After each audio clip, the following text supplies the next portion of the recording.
Yeah, so any doubts up till now? No doubts. Any doubts related to your question, exam, not question paper, I would say. Sir, can you discuss what will be the type of questions that can be asked in midterm? Yeah, so basically, I test your, you know, grasping potential in this exam. That means uh, the questions will not be direct, right? So most of the time, I prefer to give questions which deal with the implementation of the things which we have studied, and because see, for objectives and other stuff, your midterm is there, right? Then you have your, sorry,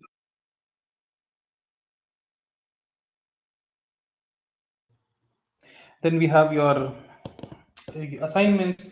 So those things we test, and so in this, I'll see that how much you're able to get each and every topic which we have covered. Okay, sir.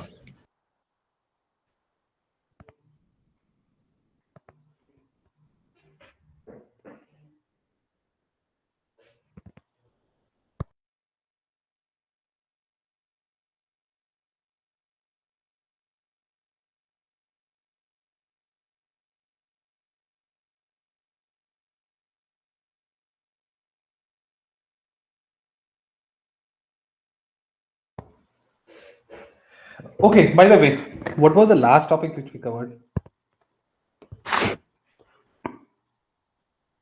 Sir, actually, we were doing quality in use model and product quality model. Yeah, right.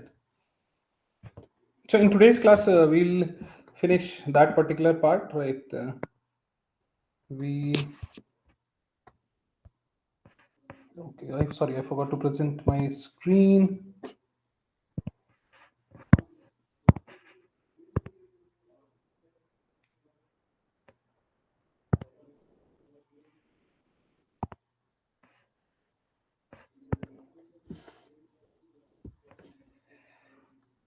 Yeah. So we were talking about architecture and design. We saw how these things are used. In fact, these terms are used interchangeably. And then we were talking about quality attributes. We were talking about ISO 25010, and there we were looking for quality in use model and product quality model. So we were left with your product quality model, I guess.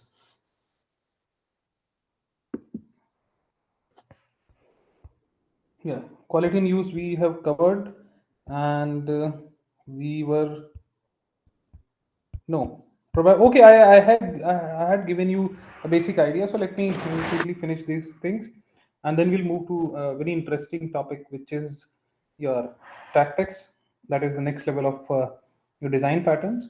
And in fact, you might have observed today I have shared uh, all the things, all possible things with me, and some of the things like design patterns, which I've explained on board. So that particular video I've already shared, and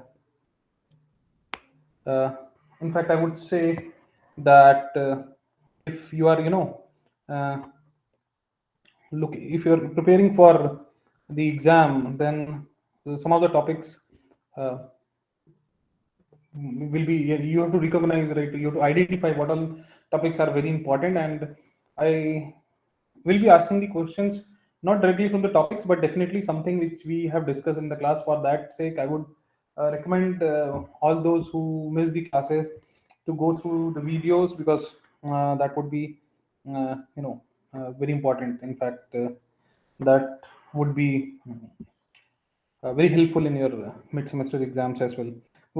Okay, coming back to this, I don't know why my screen.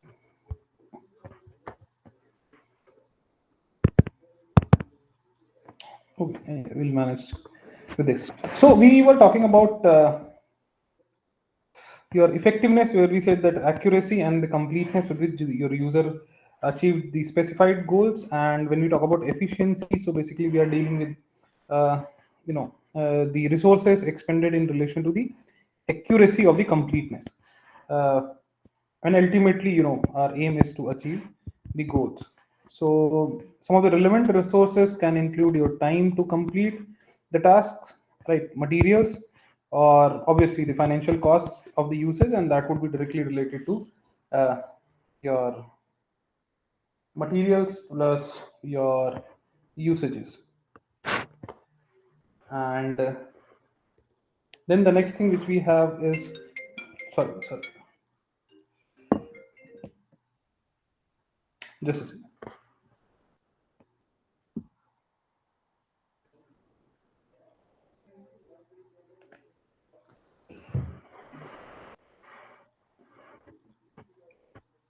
So the next is your satisfaction, where your users' needs are specified when your products or a system is used as per the usage guidelines.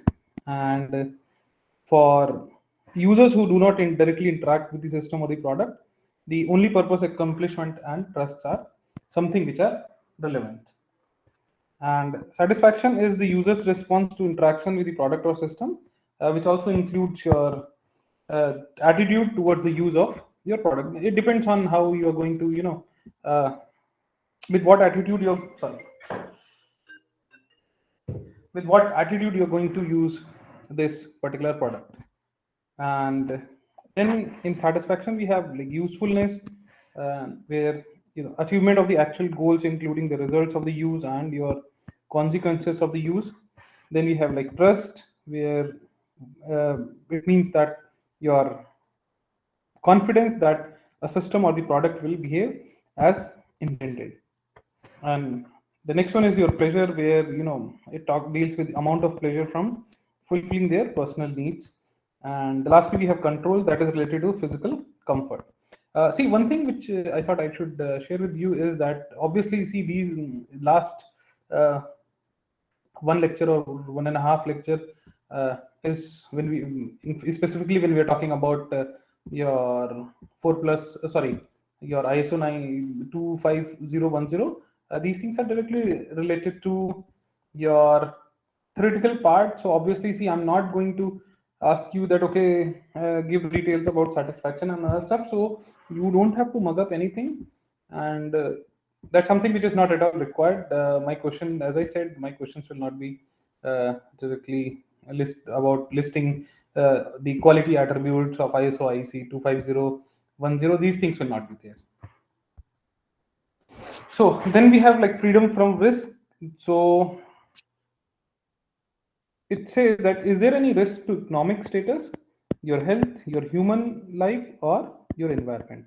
So basically, risk is a function of the probability of occurrence, which and this occurrence of a given threat and the potential adverse consequences of that threat's occurrence. Next is like your economic risk mitigation. So in that case, because see, we are dealing with freedom from risk, right? So in that case, the potential risk to financial status, your efficient operation, your commercial property, your reputation, or some other resources we are dealing with. Then we have like health and safety risk mitigation, so the potential risk to the people. And lastly, we have like environmental risk mitigation, so that is dealing with the risk to the property or to the environment. So here we are uh, talking about the entire property and the related environment. Then we next is probably might have context. Yeah, context coverage we have. So in that case, uh, this is basically, the degree to which a product or maybe a system can be used with your effectiveness and with efficiency and satisfying to use in the specified context. And then we have like context completeness. So basically, context of use is relevant to both in quality in use and in cases in product quality as well. This can be considered as a sub characteristic, I would say. So your complete context completeness means that can it be used in all the specified context of use. So it is like degree to which a product or system can be used with effectiveness, right? Uh, Degree to which a product can be used with effectiveness. If you're talking about effectiveness, once again, I'll definitely talk about efficiency and obviously freedom from risk as well. That would be always there. And further, we can add satisfaction in all the possible context of the usage. So next we have flexibility. So this is basically the degree to which the product or system can be used once again, because it's like quality in use model. So every time it's like context will be your same degree to which your product or the system can be used with same effectiveness, efficiency, and freedom from risk. That these three things will always be there. So uh, this deals with the context beyond those initially specified in the requirement. So like for additional user groups, tasks, and cultures, flexibility enables products to take account of circumstances on and opportunities and individual preference that might not have been anticipated well in advance, right? So some of the things which we don't anticipate in advance, so there we will be having some flexibility to deal, that product can deal with it. And if a product is not designed for flexibility, it might not even be safe to use a product in some unintended contexts. Then we have, sorry, your product quality model. So there we have your usability, your functional suitability, your performance efficiency, your compatibility, your portability, reliability, maintainability, and your security. So directly, product quality model is dealing with your non-functional attributes always. So basically, we are categorizing the product quality properties into basically eight, 8 yes, into eight characteristics, and each of these characteristics uh, is composed of a set of related subcategories. For example, your usability will be dealing with appropriateness, and then learnability, operability, user error protection, user interface aesthetic, and your accessibility. Now, next is your functional suitability. So, your functional suitability questions that whether the product meets the stated and implied needs, because some of the things are implied, right? Some of the things are well understood. So those things we are, you know, uh, we say that okay, these things should be there in a product. So we have like functional completeness, we have functional correctness, and we have functional appropriateness. So this is like do the set of functions covers all the specified tasks and your user objectives. Correctness, obviously, do they produce the correct result? Because then we are dealing with the correctness. Functional appropriateness, that means to what extent to the do the functions help achieve the required task. So a user is only presented with the some of the necessary steps to complete a task, and we can exclude obviously some of the unwanted items. Right. So this is basically the degree to which your functions facilitate the accomplishment of some of the specified tasks and objectives. So let's take one example to understand it. Like a user is like only presented with some of the necessary steps. I'll exclude them unnecessary steps. That means all the background processes the user or the every set of users should not know. It's not required, I would say, rather, because that's something which is like we are adding some extra information that we can avoid simply. Next is your performance efficiency. So performance relative to the amount of resources used under the stated conditions, and your resources can include other software products, the software and the hardware configuration of the systems, and your materials. So here time behavior, which deals with that whether the response time, processing time, and throughput rates meet the specified requirements. Right. So once again, it is dealing with your amount of resources used under some of the stated conditions. This is them. Then we have like utilization. So the amount and the types of resources, that is the amounts and types of resources used by a product or can be system when performing its specified functions meet the requirements. Right. Then we have the capacity, which deals with the degree to which the maximum limits of the product or system parameters meet the requirements. So your parameters can include the number of items that can be stored, the number of concurrent users, the communication bandwidth, the throughput of transactions, and the size of database. Uh, then we have compatibility. So in some sense, you can say that this is the degree to which a product or the system or even the component can exchange information with some other product, systems, or components, and to perform its required functions while sharing the same hardware or software requirements. So it has like coexistence. So that means can it share without detriment? That means without any detrimental impact on any other product. That's like coexistence. Then we have like interoperability. So this is like degree to which two or more systems, products or components can exchange information and use the information that has been exchanged already. Next is probably might have usability, I guess. Yeah, use, because these things are something which are interrelated. So here it is like the degree to which the product or the system can be used for by specified users to achieve some specified goals with once again effectiveness, efficiency, and satisfaction in a specified context of use. So we have like appropriateness, recognizability. So this is a degree to which your user can recognize whether a product or system is appropriate for their needs.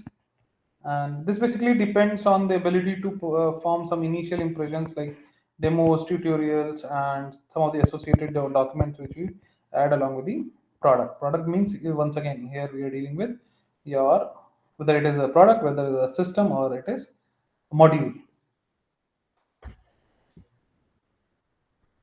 Or if I'm saying module, then obviously that means component as well. Any doubts up till now?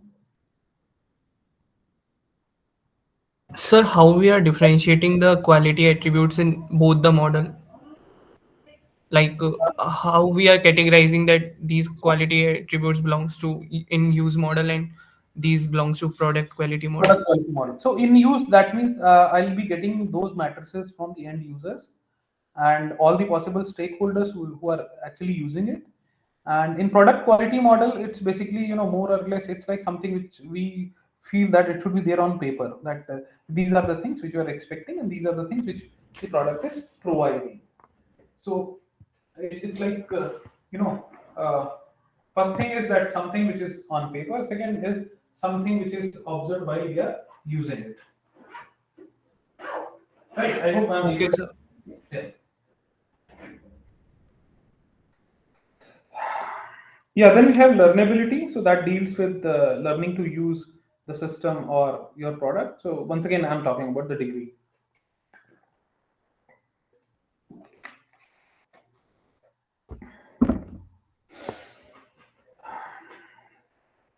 Yeah. So post which we have operability, and then we have okay learnability I've covered. So uh, so your operability deals with the degree to which your product or system has the attributes that makes it easy to operate and control. Then we have like user error protection that deals with the degree to which a system protects your users against making any errors or mistakes. And then we have like user interface aesthetic. So that deals with your degree to which your user interface enables pleasing and satisfying the interaction of the users. So basically, it's like, good use of color, and it can be your good use of graphical design. So that comes under your user interface aesthetic. Then we have accessibility. So that talks about the range of capabilities, which includes your disabilities associated with age as well.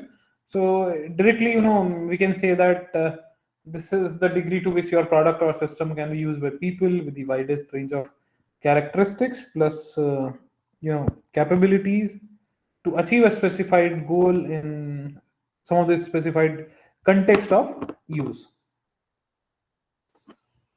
Then we have reliability. Yeah, probably the last. No, we have probably maturity, I guess. Yeah.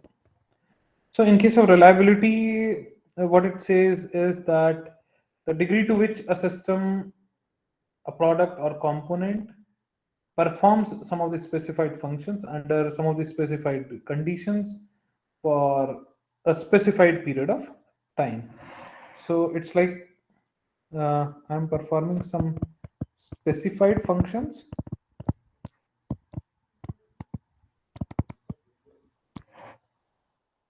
under some specified conditions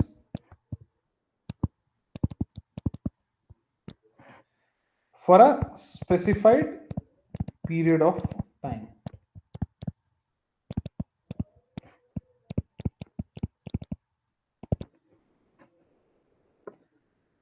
So, low reliability is due to some of the faults in your requirements, designs, and then further implementations, or due to the context change. Right. So, if the context change, there is a possibility that obviously, even for a correct set of outputs, I am considering it to be uh, an incorrect one. So when we're dealing with reliability, so we have something which is called as maturity. So this is like degree to which your system, product, or component meets the needs for reliability under some normal operations. So the concept of maturity can also be applied to some other quality characteristics to in order to indicate the degree to which they meet the required needs under the normal operations. And then we have like availability. So how much is it operational and accessible when required for use? Then we have like portion of total time during which system is up. We have like availability is therefore a combination of your maturity plus your fault tolerance and recoverability. Right, because availability will only be there when there is a fault tolerance system and when the system has the potential to recover back to the normal working. Then only we can expect to have availability. So we have like fault tolerance. So this is the degree to which a system or the product or your component operates as intended, despite the presence of presence of hardware or some software faults which are already percolating in the system. Then we have recoverability. So, in the event of an interruption or some failure, a product or system can recover the data directly affected and re-establish the desired state of the system. So once again, we'll be moving back to the original state of the system. So basically, following a failure, your computer system will sometimes be down for a period of time and length of which is determined by its recoverability. How much time it takes to recover back to its previous healthy condition, right? Healthy condition means up working up and fine. So I'm expecting that my system is back to that kind of situation where it is healthy, it is considered to be the healthy and it is giving the correct set of outputs as well. Then we have security, that is like a degree to which your product system protects the information and data, so that the persons or some other products or systems have the degree of data access appropriate to their types of level of authorization. So this will be applicable to the data transmission because data is well stored in or by a product or by a system. So we have like survivability. So that is like to which your product or system continues to fulfill its mission by providing the some of the essential services, right? That too in a timely manner. And next is confidentiality. So this basically, see, survivability, I've added an extra point in context with security, just to give you a feel of it, nothing else, right? Not only survivability, we can have like immunity and security as well. So security is like we have uh, when we talk about security, basically it is contributing to trust, right? That trust, something we talked about some slides back. So this ensures that your data is accessible only to those authorized to have access. So it's like we are implementing the data abstraction as well, and we are implementing the confidentiality as well. Plus, we are giving the user access level rights for a particular set of users. The particular set of information will be visible, and they'll have the certain right to perform some of the operations. Then we have your integrity. So that would prevent some unauthorized access to the modification of computer programs or some modifications in the data.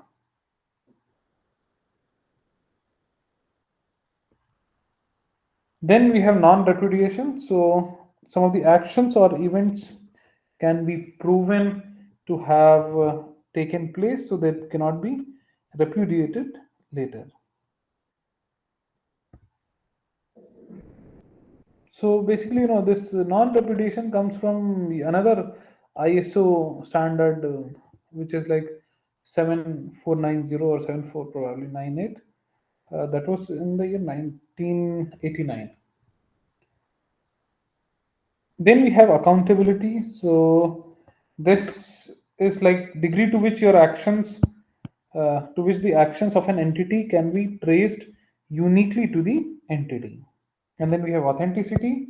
So can subject or resource can be proved to be the one claimed, right? So authenticity is something where subject or resource I am trying to prove to be one which is to be claimed. So this is also adapted from a different standard of ISO IEC. Then we have maintainability. It simply says like how difficult is it to maintain. Uh, that means, in simpler words, I would say that the degree to which a product or system can be modified by the intended maintainers.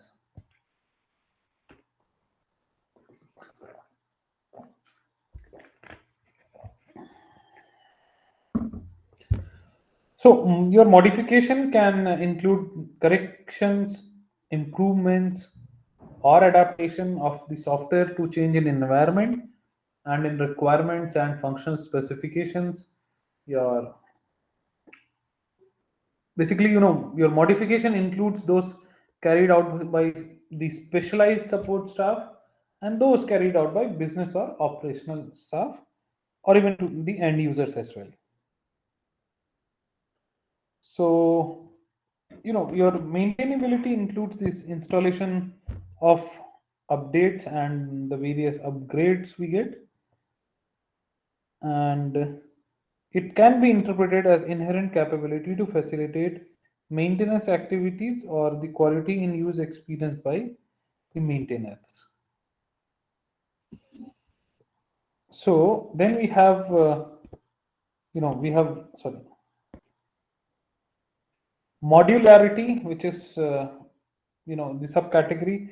So this is the degree to which a system or your computer program is composed of discrete components, such that a change to one component has minimal or rather no impact on other components.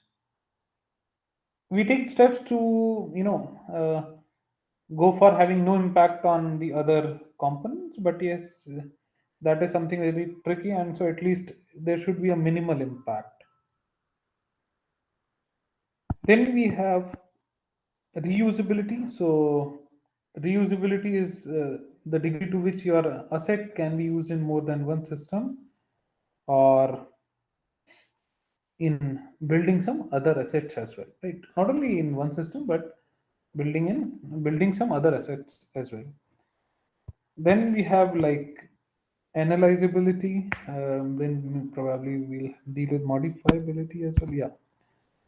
So in analyzability, we this is a degree uh, with which one can access the impact of intended changes to one or more of its part.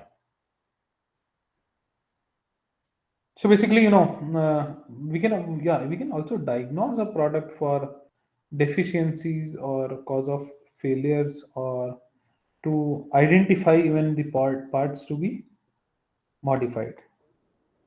So this thing provides a mechanism to analyze its own faults and provides reports prior to a failure. And then we have like maintainability. This is an ease with which it can be modified without introducing defects and, you know even degrading the existing product quality as well.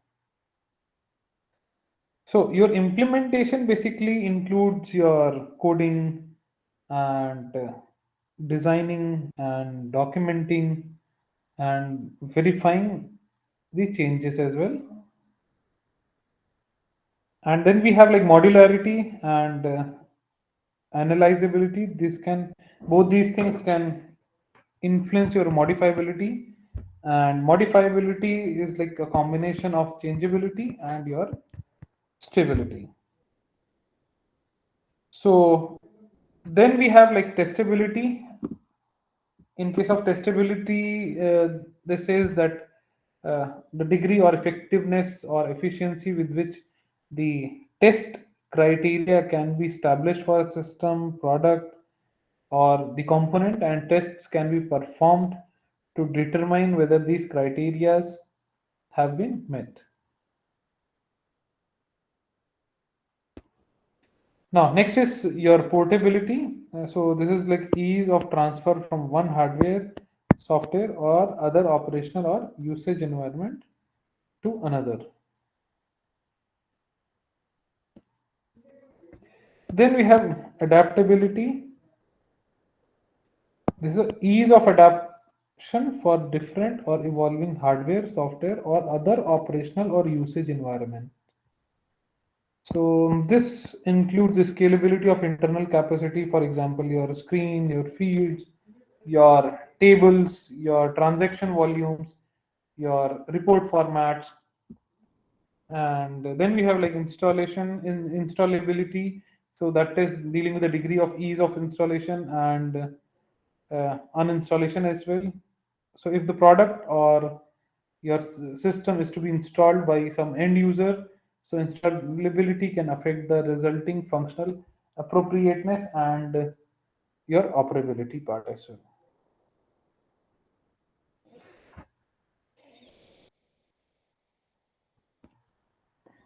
Yeah, next is your replaceability. By this time, you might have got an idea basically what is the replaceability. So, once again, it's a degree to which your product can replace another specified software product for the same purpose and in the same environment. So in case of your new versions, uh, you can identify it. So we reduce lock-in risk, for example, by the use of some of the standardized file formats, we can avoid this particular thing.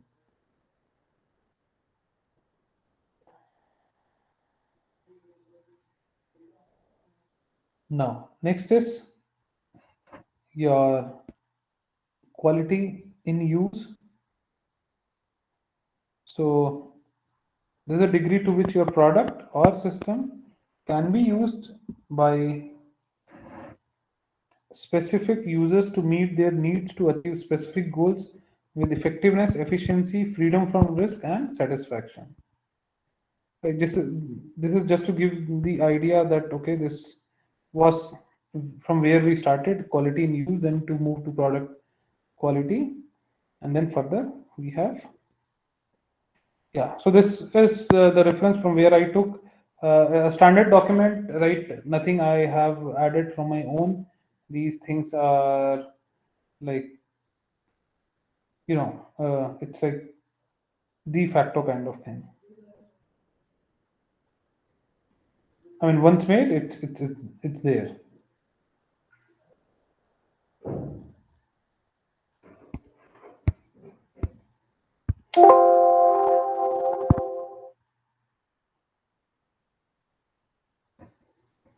Yeah, sorry, I missed to add acknowledgements. Obviously, we should have. Yeah. So before moving to the next part, let me take some queries. Then we'll move to the next part, which is your tactics. Any doubts in this? So in replaceability, what was the last point related to lock-in risk? Okay, sorry, I've closed this slide. Let me open it once again.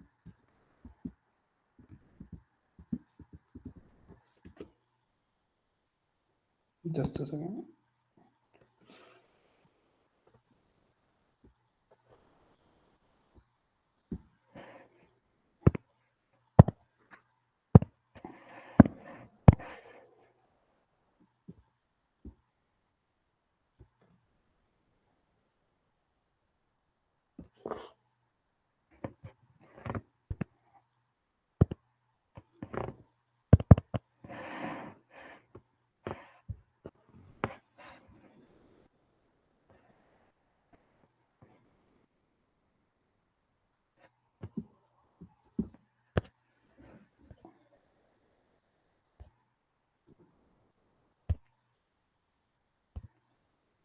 Okay, portability, reduce lock index. Okay. Fine. See, so what it means is that lock-in risk means that okay, I have come across a situation where uh, the cost of switching to a different version is like very high. So customer is basically stuck with the original vendor. Right, that means I have product P1. Now I am planning to move to P2, but that too from a different vendors. This is from let's say V1. This is from let's say V2. So I'm planning to move from P2 from P1 to P2, but the cost is so high that I am the cost is so high that I am stuck with P1 only. So if the replaceability is there, then I know that this reduced lock-in risk is very low and I can move to this product P2 easily. Right. See, there is, Yes, sir. yeah. So this term lock-in period, I'll give you an example that would be familiar to you. Yeah. Some of the schemes, right? The example which I'm going to give has no relation with soft test, but just I'm giving you some of the NFOs or okay, what are NFOs?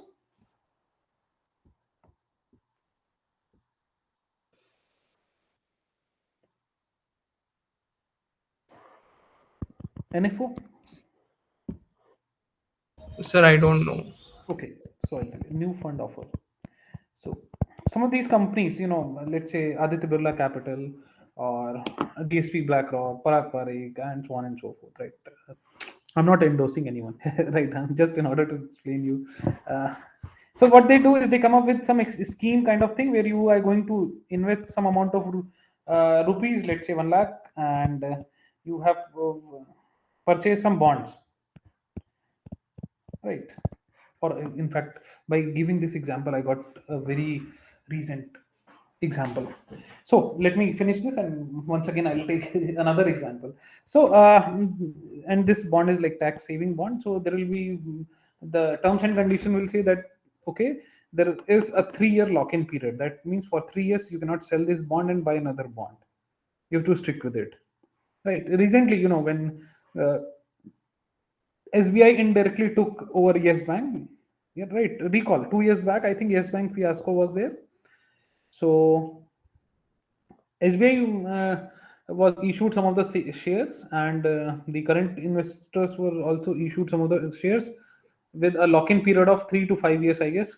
So that means for 3 to 5 years, I cannot sell that particular share, and I cannot switch to some other investment opportunities.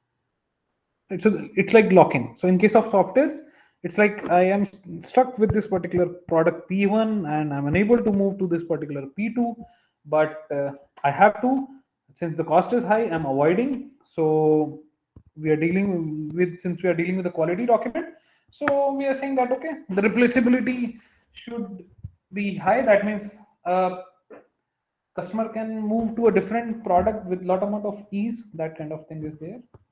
Probably I might be able to clarify this particular thing. Yes, sir, I got the point. Okay, okay, fine. Right. So, uh, this example has no relation with your software products, but just to give you you know, just to give you an idea about this particular term, uh, I used it.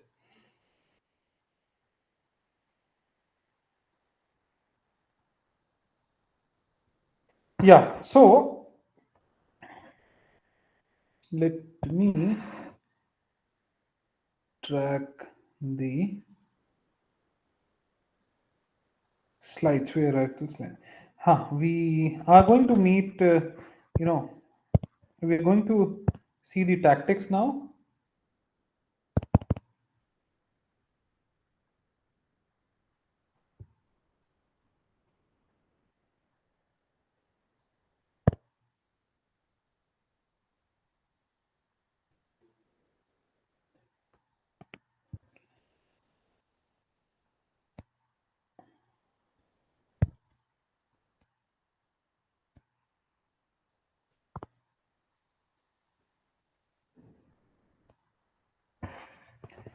Let me locate that particular set of slide.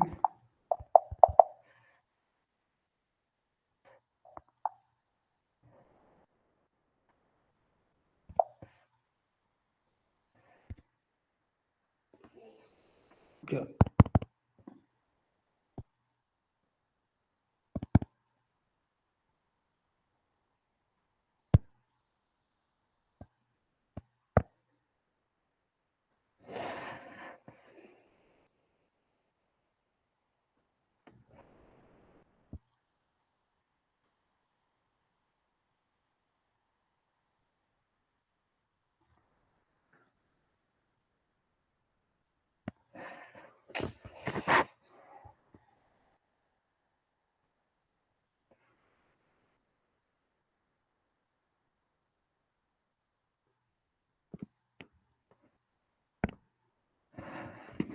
Let me open a fresh set of slides. So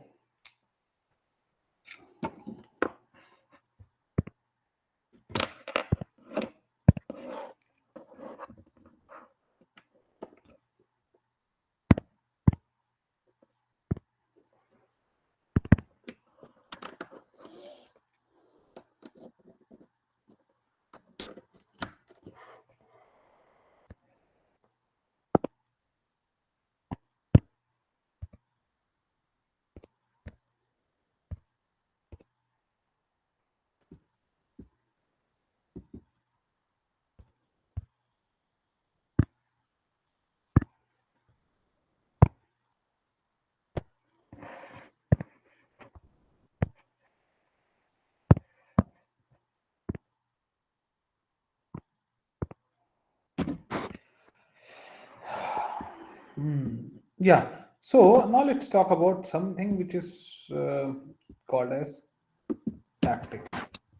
Right. So basically, initially we were dealing with architecture, software architecture.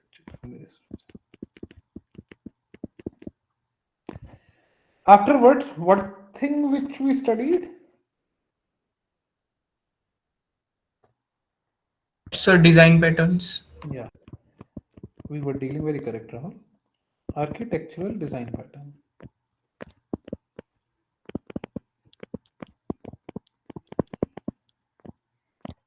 And now we are going to deal with your, sorry,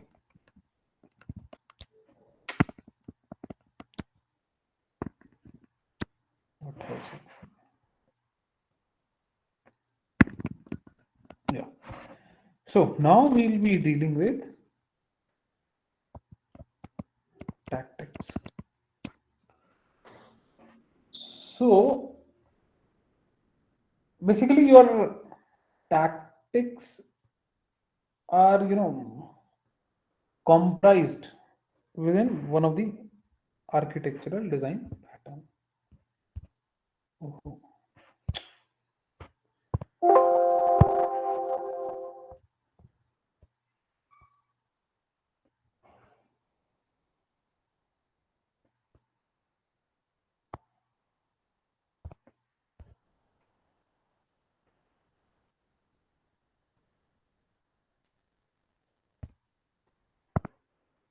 sorry.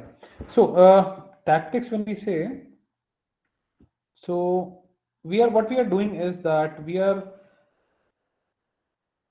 trying to achieve quality. All right.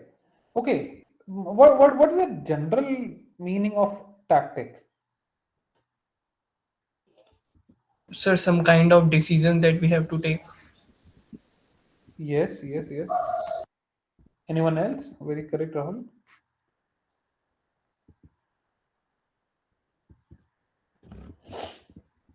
Any other guess?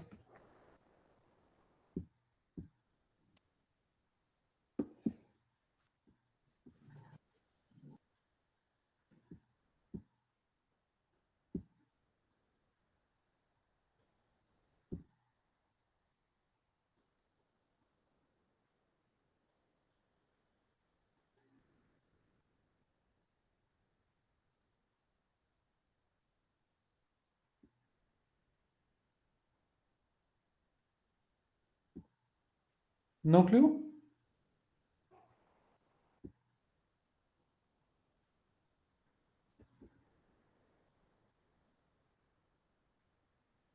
Fine. So basically, we are trying to achieve something by following a particular method,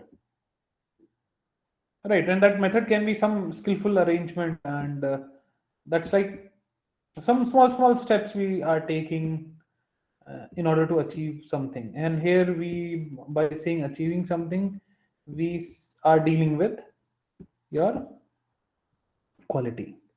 So basically, your tactics are,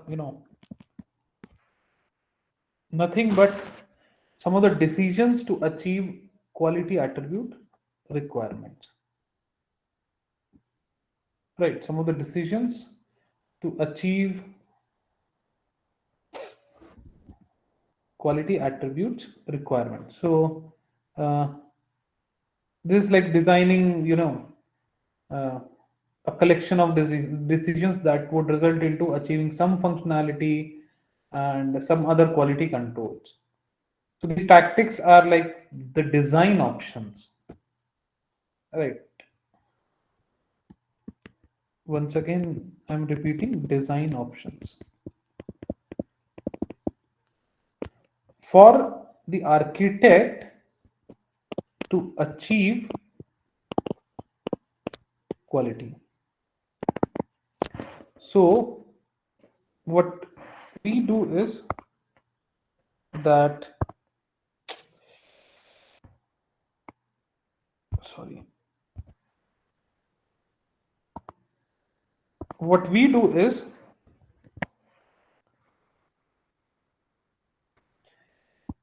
we get one stimulus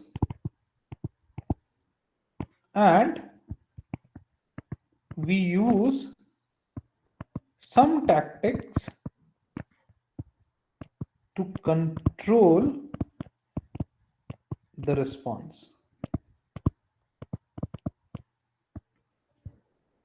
and then we get some response. Right. And as I said, what we are doing, we are trying to achieve quality. So any action which is carefully planned to achieve a specific end will be called as your tactic. And another important point to note is that your patterns, right? Patterns means the design patterns, architectural design patterns, the package tactics. So this is something which I'm repeating, from several, I would say, several since last several classes. So here what we have is like I a single, a single pattern will have multiple tactics.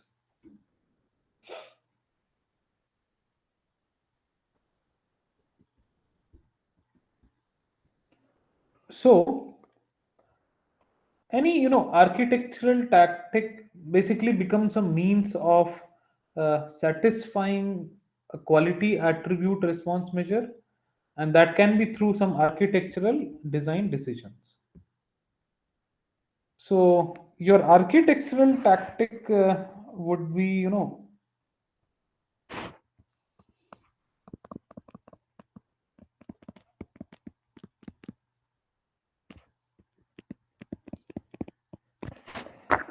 where what we'll have is that we have, let's say, sorry, a product A, and now by applying these tactics I am getting a product A prime. So your architectural tactic moves from one architecture to another, where a parameter of quality attribute model moves in a known direction. So what we have is, we have, let's say, previously what has happened is, previously this thing was having a quality q and it has moved to q prime. That has resulted into this product from A to A prime by adding a quality attribute, and we moved this model in a known direction.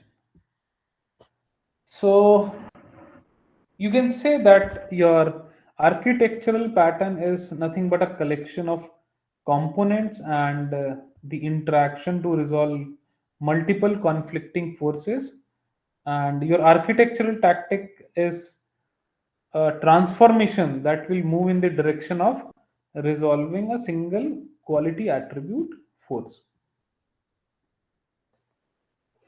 So your architectural tactics basically, are for quality requirements, are there for quality attribute parameters, and then we try to improve the,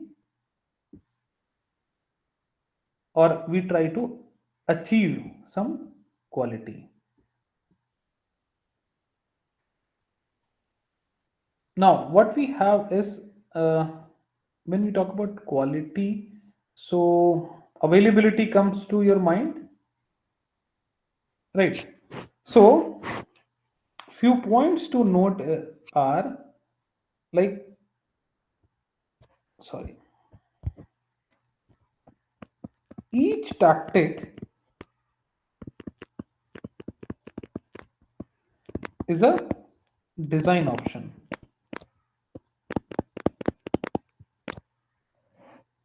and as I said, your patterns are composed of tactics. And another interesting thing to note is that your tactics can refine another tactic. Right, when we'll see the examples, then the things will be much more clearer. So, when I'm saying this, that means let me give you some example that if suppose I have some fault and I am getting some availability tactic,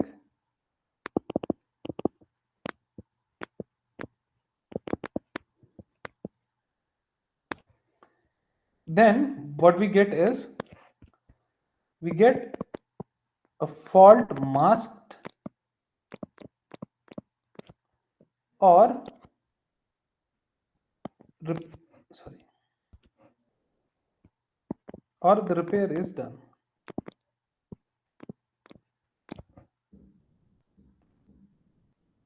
Right. Now let's say there are some changes which have arrived.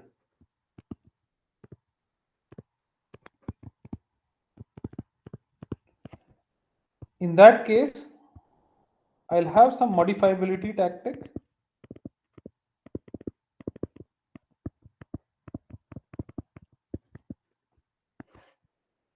and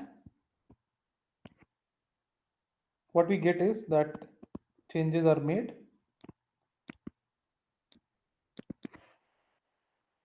tested, and deployed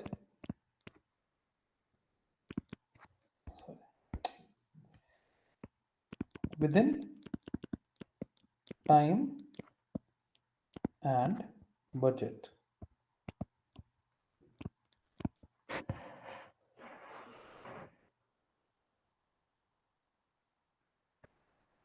Let's say we have like some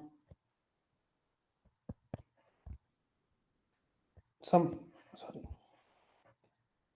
some events which have arrived. In that case, I have the performance tactic. So we'll see several tactics under these categories one by one. So in that case, the response is generated within your specified time constraint.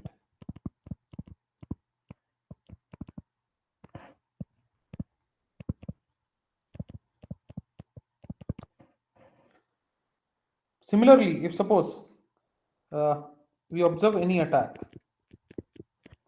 in that case, we have something called as security tactics.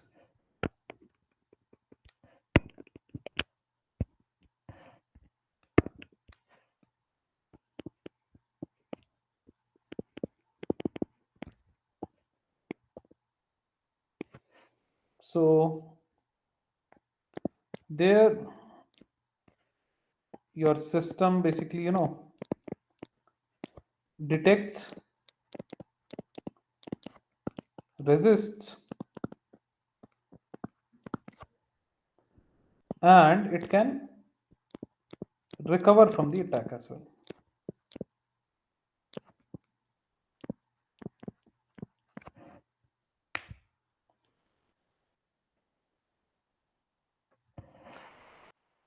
Then we can have like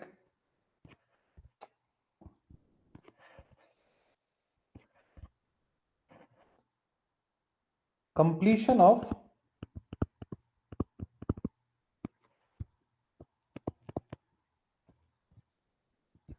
an increment. So in that case, I'll go for testability tactic.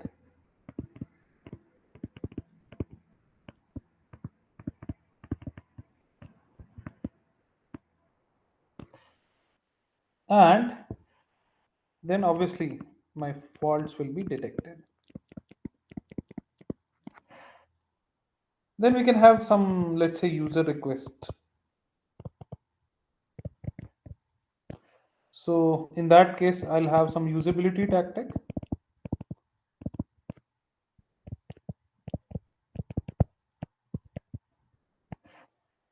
So here we can have like user given some appropriate feedback and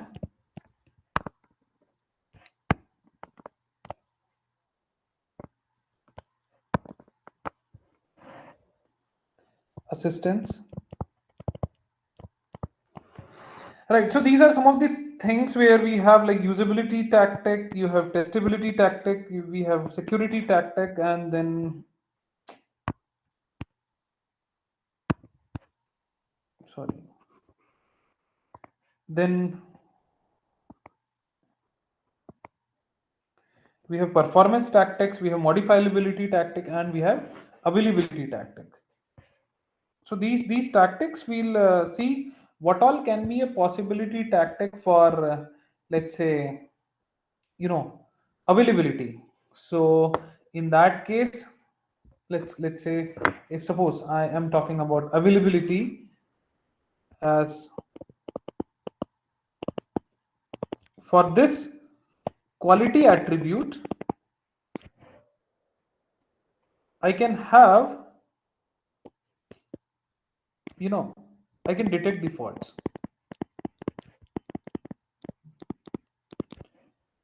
And that can be done by, let's say, ping and echo, monitor, heartbeat, time stamping, sanity checking, your condition monitoring, your voting, your exception detection, your self tests. And similarly, then we can have like for once again, for availability only, I can recover from faults.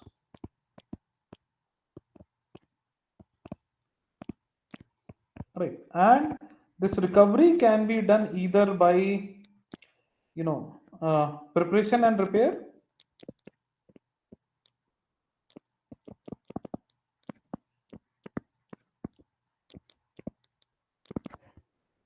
or it can be done by reintroduction.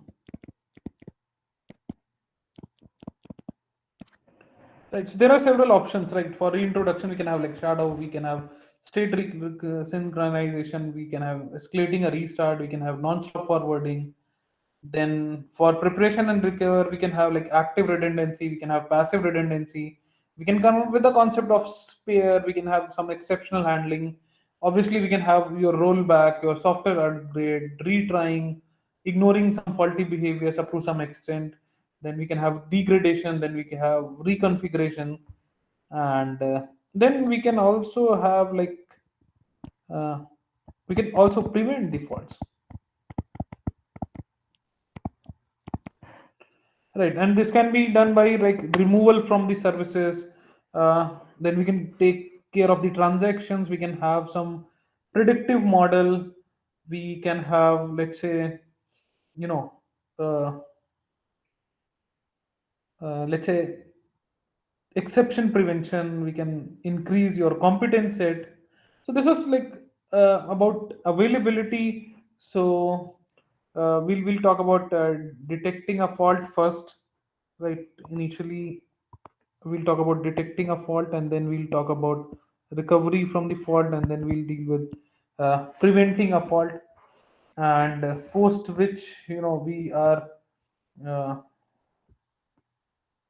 going to deal with we will see, these some of the tactics, and probably that particular part I'll start from the next class, and then we'll finish in the next lecture.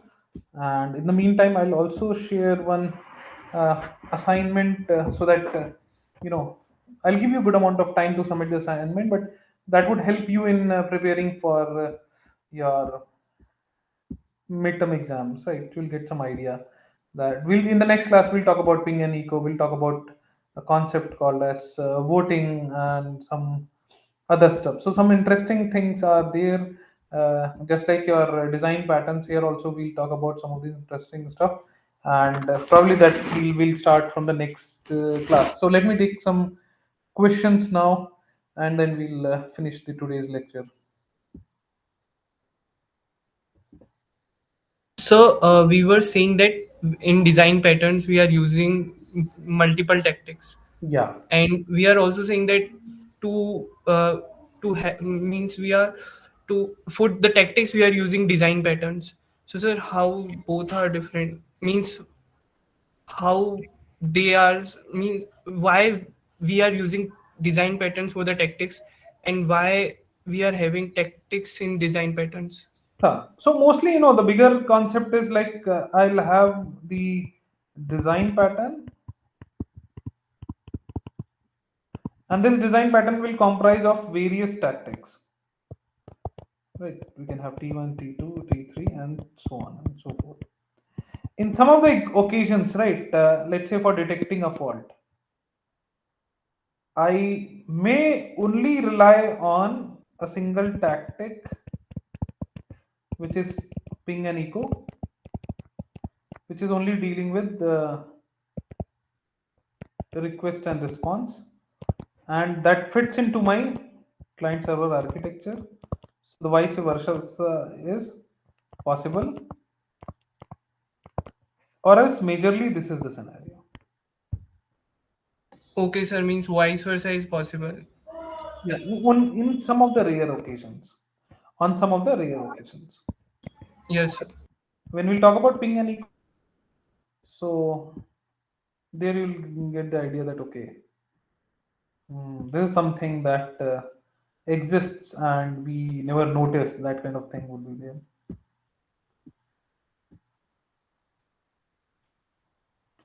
So basically, your design patterns are like complex, right? And they typically consists of a bundle of design choices, but the patterns are often difficult to apply as your architect needs to modify and adapt them by understanding the role of tactics, and that's why we'll go into more details in our next class probably.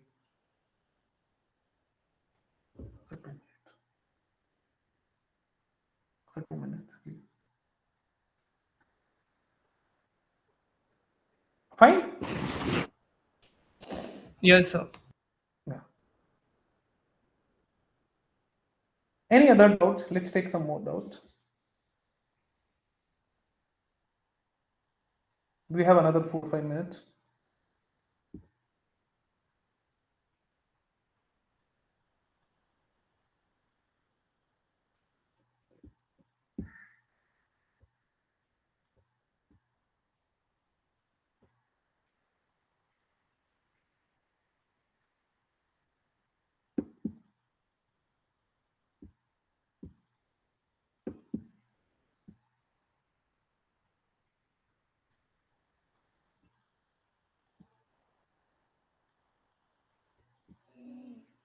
Okay, fine. Then probably we are good for today. Then we will meet in the next class. See you then. Bye.